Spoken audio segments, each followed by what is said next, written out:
Welcome back, everyone. Today we're taking a deep dive into some seriously thought-provoking stuff. We're talking Arthur Schopenhauer. Schopenhauer, the philosopher of pessimism. That's the one. But, we're actually exploring his ideas on happiness, specifically his essay, The Wisdom of Life. Okay, so not all doom and gloom then. Definitely not. It's actually full of really practical advice, like his take on jealousy, which really resonated with Oh, me. jealousy. Oh, that green-eyed monster. Haha. Exactly.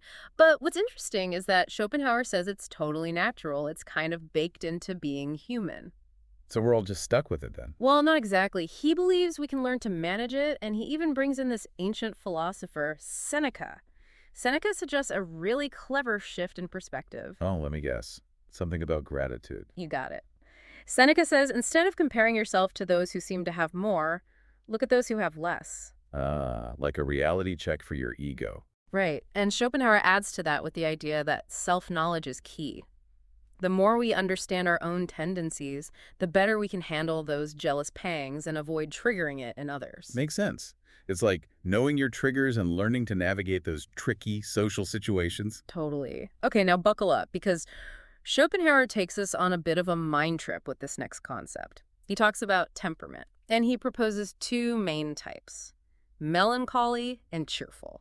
You mean like, are you a glass half empty or glass half full kind of person? He literally uses that analogy, and he suggests that those with a melancholy disposition, the ones who tend to focus on the negative, they often get trapped in these illusions. Illusions, like seeing things that aren't really there. Exactly. They imagine misfortunes, magnify potential problems, and basically create unnecessary anxiety. Ah, so their imagination works against them. Exactly. And his advice for this, be extra mindful of your thoughts at night, because that's when negativity can really spiral. Oh, I can totally relate to that. The nighttime worry monster is real. Right. Now, here's where Schopenhauer might ruffle some feathers. He was a huge advocate for solitude, like big time. Solitude. I mean, some alone time is nice, but He goes beyond that. He believes too much socializing can drain our energy and expose us to negativity. that's a bold statement, especially in today's world where we're all so connected. Right. He suggests that solitude is our natural state, a place where we can recharge and connect with our true selves. He even uses Immanuel Kant as an example. Again, the philosopher. Yeah, he was known for being super solitary and ended up producing some groundbreaking work. Interesting. So Schopenhauer's not saying we should all become hermits, but maybe be more intentional about how we spend our social energy. Precisely. It's about finding that balance between connection and that space to cultivate our inner world. It really makes you think, doesn't it, about finding that sweet spot. And, speaking of balance, that reminds me of what Schopenhauer had to say about possessions. It's a whole other dimension of finding balance. Oh, yeah. This is where we get into part 2 of his essay, The Wisdom of Life. Right. I'm curious about this. He was known for being kind of a pessimist. So what's his take on material wealth? Yeah, he doesn't sugarcoat it. He basically compares riches to seawater. Seawater. The more you drink, the thirstier you become. Ah, I see what he's getting at. It's like that feeling of never having enough. You always want more, more, more. Exactly. And he goes on to explain why that is. Our wants, he says, are relative to what we already have. It's like a moving target. So as we acquire more things, our desires just expand right along with them. It's like that saying, keeping up with the Joneses, always wanting that bigger house or the newer car. He actually predates that saying, but it perfectly captures his point. It's this never-ending cycle of comparison and desire. And a big part of this, Schopenhauer argues, is about how we relate to the world around us, our relationship with those tempting objects. He calls it this subject-object relationship. It's like a core concept in his philosophy. It sounds like a bit of a mind bender, but I'm following along. So is there a way to break free from that cycle of wanting more? Does Schopenhauer offer any practical advice? He does, and it's surprisingly relevant even today. He suggests approaching wealth like you would an investment. He says to make a clear distinction between what he calls principal and interest. Okay, so break that down for me. What does he mean by that? Think of it this way. The principal is the core amount of your wealth that you absolutely protect, you preserve. It's your foundation. Okay, got it. So like your nest egg. Exactly. The interest, on the other hand, is what you can spend, what you can enjoy, without touching that core foundation. Ah, so spend the interest, but never dip into the principal. It sounds simple enough, but man, is that ever different from the buy now, pay later mentality we see everywhere these days. Right, and that's what's so striking about Schopenhauer. He was writing way back in the 19th century, but his ideas feel even more relevant now, especially with all the credit card debt and the pressure to keep buying new stuff. He's saying, hey, don't let your things own you. It's a powerful message. When you think about how much stress and anxiety comes with overspending and being in debt, Schopenhauer is suggesting that real peace of mind comes from financial stability, not from having a ton of stuff. Exactly. He wants us to reconsider what wealth really means. Yeah. It's not about how much you can buy, but about having the freedom and security to live a life that aligns with your values. Wow, he really flips the script on those conventional ideas of success. He totally does. Mhm. And this leads us perfectly into his most radical idea, his perspective on happiness, which we're going to unpack in the next part of our deep dive. Okay, so let's get to the heart of it. Schopenhauer's take on happiness. And this is where he really shakes things up, because he actually says that happiness isn't about maximizing pleasure, It's about, minimizing pain. Wild, right? yeah, it kind of goes against everything we're usually told, like Yeah. happiness is all about chasing those good vibes, those peak experiences. Exactly. But Schopenhauer actually brings in Aristotle to back him up on this.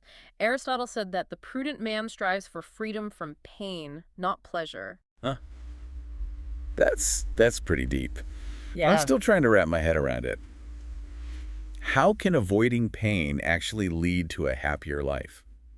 I mean, shouldn't we be seeking out those moments of joy? It seems counterintuitive, right? But Schopenhauer's argument is that as humans, we're just wired to be way more sensitive to pain than we are to pleasure. Think about it. Like, one little annoying thing. Oh, yeah, like one tiny thing can totally ruin your whole day. Exactly. And then, those fleeting moments of joy, they're gone in a flash. You barely remember them. It's so true. Like if I find a typo in something I wrote, it bugs me forever.